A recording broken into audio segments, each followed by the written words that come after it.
8 years ago, a thread was left on Reddit by Wyros, talking about an incident that occurred in Barcelona. This event sent ripples through the export community. The event was so bad that 7 months ago at the time of writing, a documentary was released on the return of Michel Prado to the inline community. In this quick story, I would like to highlight Prado, his achievements, and the story that changed everything. So who even is Michel Prado? Prado is currently a 32-year-old blader who began skating at the age of 16. He has been living in Barcelona since 2006. Prado currently rides for Gods, which is an inline company owned by Frankie Morales. Prado began inlining at 16 years old, receiving his first boots from his father. These boots were actually far too large for him. The story of Prado getting into inline begins at a basketball court near a skate park, where Prado tried skating for the first time and learned a soul grind on his first time on blades. The events dictated in the Reddit post are a story of Prado who was allegedly assaulted at the Barcelona skate park. Prado doesn't remember anything from the incident, stating he woke up in the hospital. A friend had picked him up, his parents, and brought them to the Sao Paulo hospital, where he was on a stretcher, interacting with friends, family as they passed through, but never acknowledging or understanding why he was there. This alerted staff to a worse injury, potentially taking place. As the story goes, Prado was taking his skates off and received a blow, allegedly a kick to the back of the head. His girlfriend was with him, Daniela, who was also kicked into the stomach.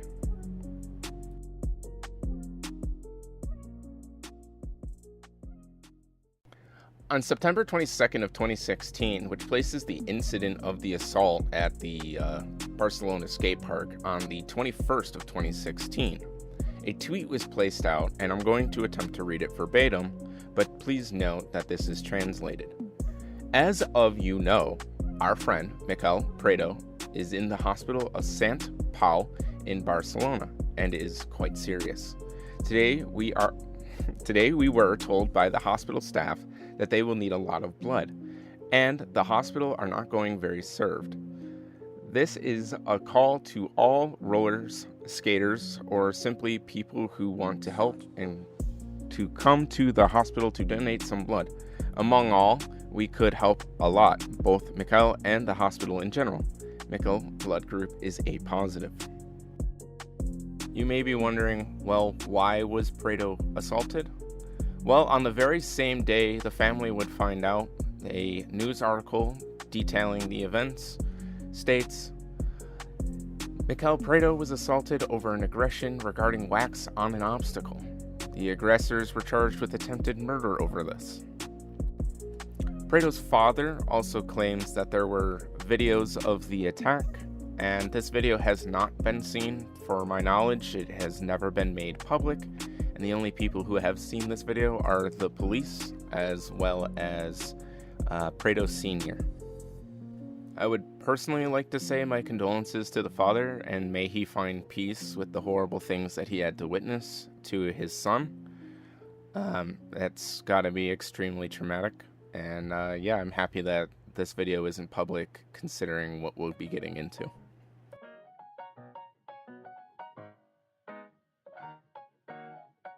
While in the ICU, Prado Sr. noticed his son was losing reflexes and had excused himself before his son fell into a coma to seek the assistance from nurses to have the correct scans and research done to properly treat and save his son. By all accounts, nurses did react and managed to figure out that Prado was falling into a coma, and it was due to a blood clot in his brain. And on September 26th of 2016, Prado awoke. However, this isn't the end of the incident. For many, Prado just survived and was alive and breathing, and his life could continue in many ways. However, there were a lot of trials and tribulations for Prado that he must first overcome in order to move forward. During the rebirth of Michel Prado, Prado Sr. discusses during his interview in short how the aggressors at the hospital tried to control the situation and how a video detailing the events was seen by him and the authorities. This video, to my knowledge, isn't shared and hasn't even been seen by his mother. For the best, again, if you ask me. Prado Sr. goes on to recount this video, stating it's a tragic and a curse on his memory, leaving him scarred and scared. Prado Sr. goes on to recount how his son was kicked in the head and witnessed his son limply and weakly, putting up no aggression back, and was clearly in a daze after the first kick had been landed.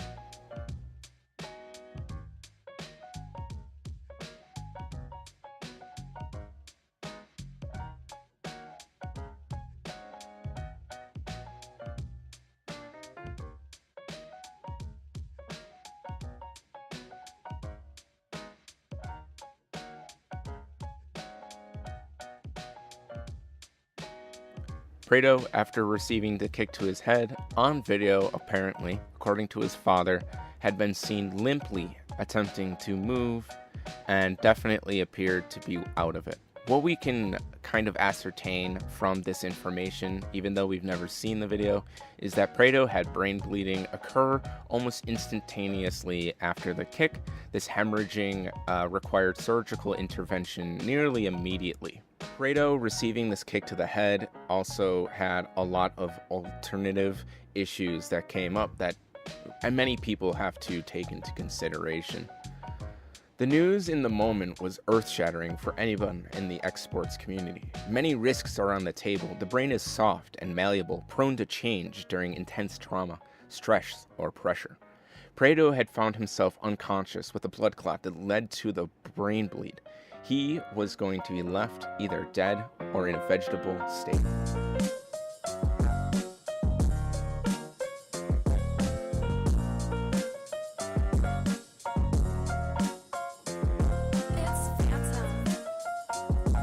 However, Prado didn't want to give up.